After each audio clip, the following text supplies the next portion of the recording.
최태성 정선아의 이야기 한국사. 네, 안녕하세요 여러분들. 금별쌤 최태성입니다. 자, 지금부터 드디어 이제 현대사로 들어옵니다. 아, 정말 이제 그날이 왔어요. 네, 광복.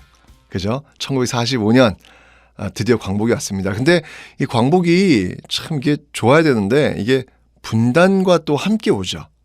참 이 부분이 좀 비극인데 결국은 이제 미군과 이 소련군이 남과 북에 진주를 하게 되면서 우리가 이제 광복 이 모습이 이제 펼쳐진단 말이죠. 참 이 부분이 좀 많이 가슴이 아파요. 그죠? 뭐 물론 이제 내부적 움직임도 물론 있었죠. 이 여운형 같은 경우는 건국 동맹을 기반으로 해서 광복 직후에 뭘 만들죠, 여러분은? 건국준비위원회, 건준을 만들고 그 치안 유지에 힘쓰는 그런 모습들 보이고 있어요. 근데 이제 미군이 이제 들어온다고 하니까 이 조선인민공화국을 선포를 하고 지방에는 인민위원회를 설치를 합니다. 그러니까 이유는 뭐냐면 이 미국과의 협상을 좀 유리하게 하겠다라고 하는 어떤 그런 이유가 있었거든요. 근데 미군도 이제 인정하지 않죠. 어떤 행정 조직도 인정하지 않습니다. 결국은 놀랍게도 일제 강점기 동안 정말 그 대한민국 임시정부, 우리 어떤 그 중심이라고 할 수 있는 대한민국 임시정부마저도 미군정은 인정하지 않습니다. 하여튼 어떤 행정 조직도 인정하지 않는 거예요. 그죠?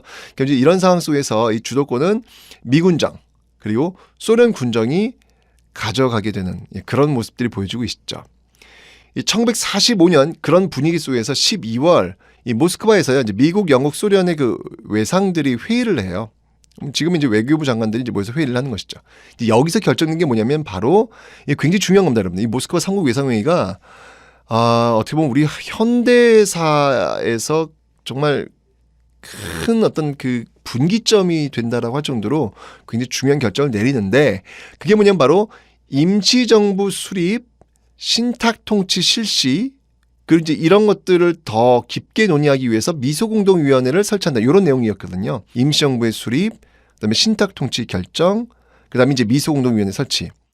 자, 이게 이제 모스크바 삼국 외상회의에서 딱 나오니까 이 우익 측에서는 신탁통치 반대를 외치고 또 이 좌익 측에서는 맨 처음에는 이제 우익 측과 마찬가지로 반대했죠. 그런데 이제 입장을 바꿔서 모스크바 삼국 외상회의의 총체적 지지.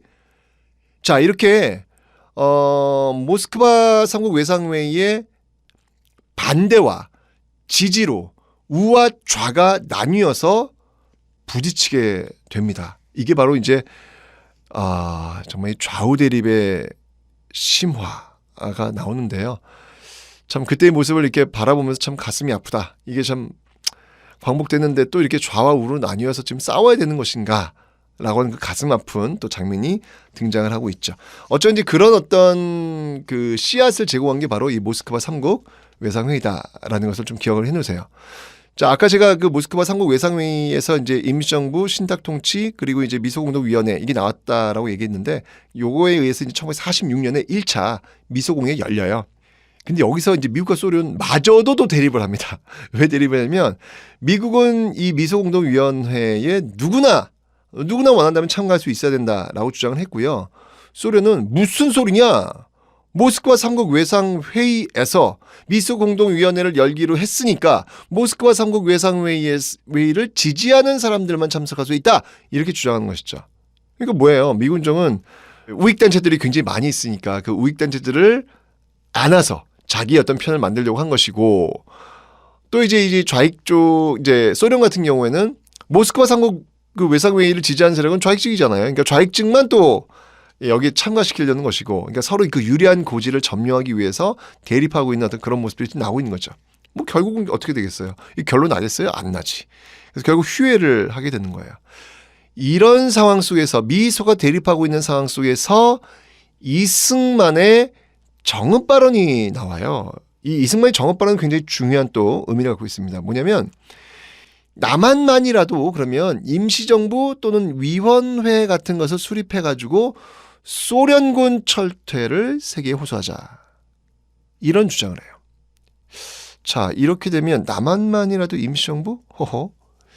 뭐지 이러면 남한에서 정부 들어서고 북한에서도 정부 들어설 수 있는 가능성이 지금 열리는 모습들을 지금 한 정치 지도자가 이야기했다는 얘기죠. 또 일파만파 또 굉장히 많은 영향력을 끼칠 수밖에 없는 것이죠.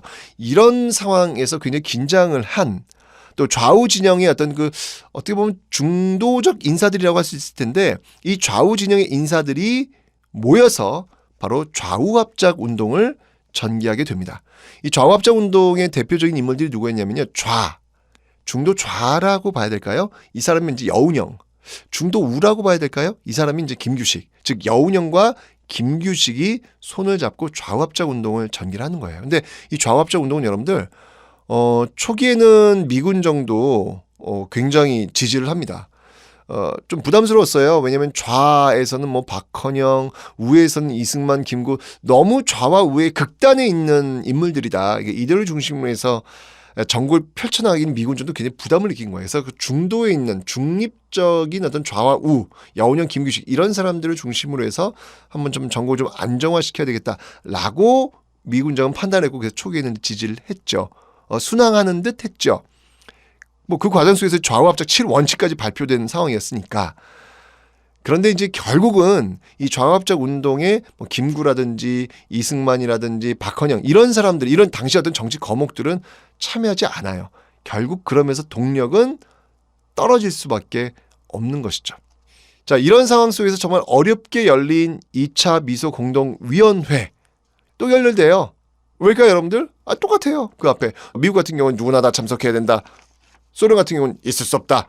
모스크바 3국 외상회의 지지한 사람만 참여해야 된다. 이런 식으로 계속 부딪힐 수밖에 없는 모습 쭉 계속 펼쳐지는 거예요. 1차도 그랬고 2차도 그랬고 결국은 완전히 결렬이 된 겁니다. 자, 과연 이 땅의 한반도 문제는 이제 어떻게 풀어야 되는 걸까요? 모스크바 3국 외상회의에서 미소공동위원회를 통해 가지고 임시정부 세우기로 했는데 이제 완전 결렬된 거죠.